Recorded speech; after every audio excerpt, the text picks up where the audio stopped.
कहानी आत्मा का आईना।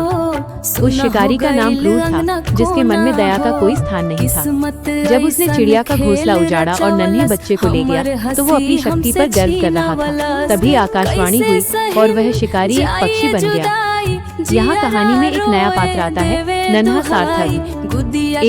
एक नई शुरुआत। पक्षी बना वो शिकारी, अब जिसका नाम नील था, अपने पुराने घर की मुंडेर पर जाकर बैठ गया। उसने देखा कि उसका अपना बेटा सार्थक हाथ में गुलेल लिए उसी की तरफ निशाना साध रहा है। नील डर के मारे थर थर कांपने लगा। उसे पहली बार महसूस हुआ कि डर का स्वाद कैसा होता है। 2. करुणा का पाठ। तभी सार्थक की माँ, शिकारी की पत्नी, बाहर आई और उसने सार्थक का हाथ रोक दिया। उसने कहा, तारांकन बेटा, इसे मत मारो। इसके पास भी माँ होगी, इसके भी बच्चे होंगे।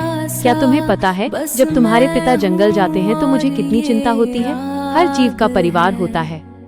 यह सुनकर नील पक्षी बना शिकारी की आंखों से आंसू छलक पड़े। उसे अपनी पत्नी की चिंता और एक बेजुबान का दर्द दोनों एक साथ समझ आए। 3. प्रभु का न्याय और बदलाव। प्रभु ने देखा कि शिकारी के मन का पाप धुल चुका है और अब वो दूसरों का दर्द समझ रहा है। उन्होंने उसे फिर से इंसान बना दिया। इंसान बनते ही उसने 3 प्रण लिए।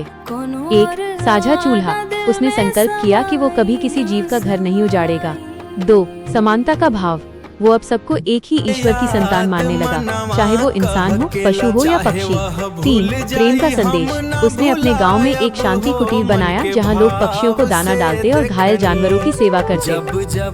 कहानी की सीख। जब हम अपनी आत्मा को दूसरों के शरीर में रखकर देखते हैं, तभी हमें अहिंसा और प्रेम का असली अर्थ समझ आता है। क्या आप